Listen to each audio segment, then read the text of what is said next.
Hey, what's up, everybody? Let me give you guys a quick update on the 30 coupe, what I've done so far. Um, you can see I actually mounted my club plaque on the front of the car. Satan's Escorts. I gotta paint it and clean it up, but just put it on there. Mounted my radiator hoses. It took me a while to find some radiator hoses for it, but found them, flex hoses. Now this radiator top here for this aluminum, I couldn't find a radiator that had the 1 3/4 outlets. um, well, actually I did find one, but it was too short. Now if I would have gotten the shorter one, I would have had issues with my fan interfering with the filler cap there. So I went with the smaller one. What I did is, after talking to one of my buddies, he's telling me, "Oh, you know what? Just put the 8BA radiator hose. Just cut it, put it inside, and then that would fill in the gap." So that's what I ended up doing. I put a piece of the 8BA top hose in between this hose, and it did the trick. So I was like, "Oh, great! Saved me a hassle of having to figure that out." With that, I mounted my fuel line for the carburetor as well. Put that in there. This is not the carburetor I'm going to use. This is just so I can have something mocked up for now, so I can fire it up if so.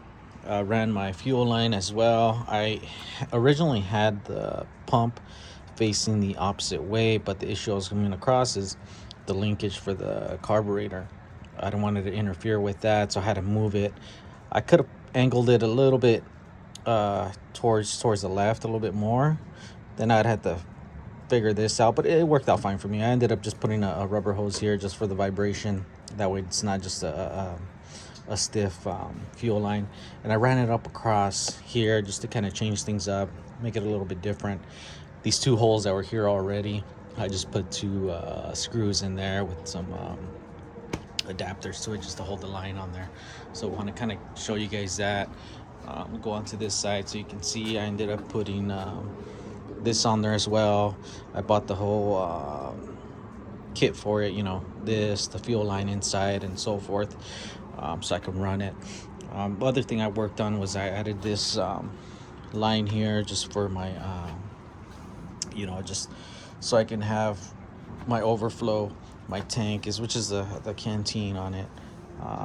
That's what I ended up using, which I have one on my 32 as well. So that always worked out perfect for me. So there's just something a little bit different. Throw your eyes off all the other imperfections that I have on this car. But another thing I worked on was the Garnish moldings inside the car.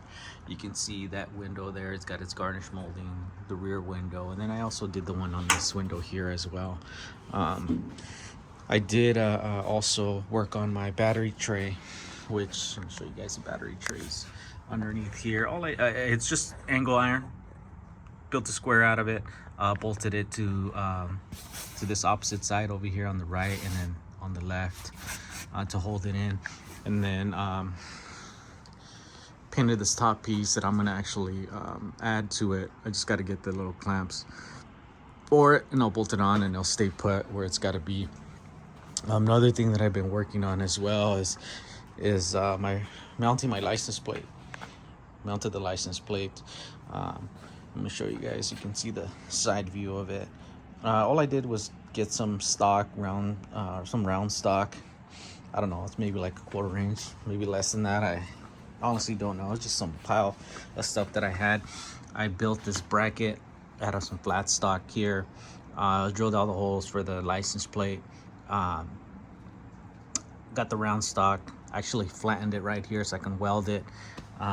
Went underneath, there was a hole already there, put some flat stock, drilled a hole, and just welded it to the bracket, bolted it on. So I can definitely take it off. Can always move it. I was debating on putting it there or in the center of the car. I actually like the offset on it. So I did that. Been doing that these last couple days. The other thing is I added these pieces to the door also. This one on this door, the top piece here, did that on both doors.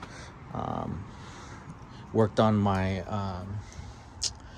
On my gas pedal, let me show you guys what I did on my gas pedal. I have no idea what this gas pedal came out of. I just had it on my pile of parts, but this is it here, right? Well, this piece was attached to it also. I don't know if it was Model A or what. I just had it like in my junk pile. So just imagine this piece was right here. This is how long it was. Okay. What I ended up doing is this piece here I made myself, you know, out of that flat stock, round stock that I had. Heated it up, bent it up into like an S shape. This is some flat stock here. Just kind of shaped it like a spoon, bent it as well. My vise, just put on my vise, hit it with the hammer, bent it, get a little bent on it. Up here, I cut this because it was like way up here. I cut it in half, took some off of it, brought it back down, welded it, put this spring on there. I need to buy a new one, but it works just fine. It returns back because I put my return spring on it, but it works perfect. Also, my footrest down here, had to extend that a little bit. Definitely as a safety precaution, you want to have that way. If you go over a bump, you don't just step on the gas, you know.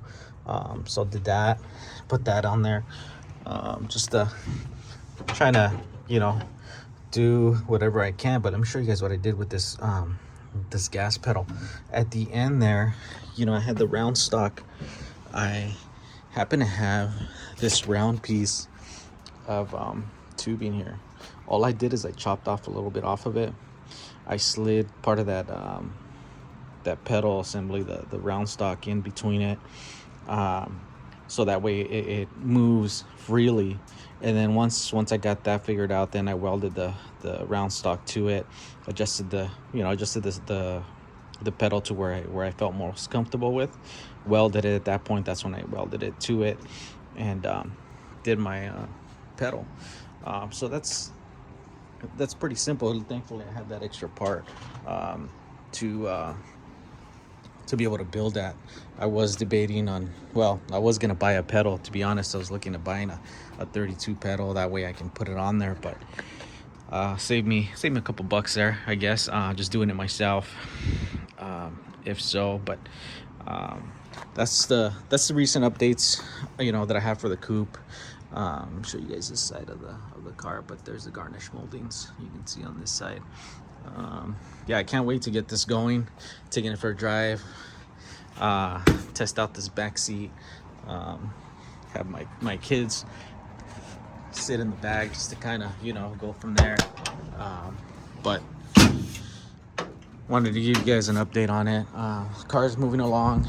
I'm waiting for my oil pressure gauge, my temperature gauge that I got to put on before I could put some water in there.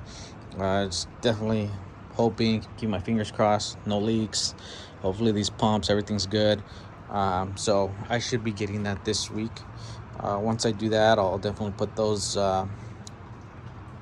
gauges on, which is my temperature gauge and oil pressure gauge. Give me a better idea how the motor's running. Also ordered once again my grill and a shell. So it's a black grill and a shell complete. I'm not gonna use this one. I'm gonna put the newer one on. It's gonna be black. I'm still debating. It's up in the air about throwing some brush black paint on it. Just brush it on. Give that hot rod look on it. We'll see as the time goes on. But I'm also expecting my leg style header kit. I should be getting this week as well. Hopefully I can get started on that and put that in, and you know, have the exhaust on. So it's getting there. It's getting there. The tires, we'll get those eventually. I just these are the most important things here right now. Tires, I'll get that soon. I just want to be able to fire it up, make sure the motor is running good, and so forth. But once again, thanks everybody for you know, following along on this build. It's moving along. It's getting there. If you see from day one to now, it's a big difference, definitely. So I will keep you guys updated once I add more stuff to it, just to kind of keep you guys in the loop. Thanks again, guys.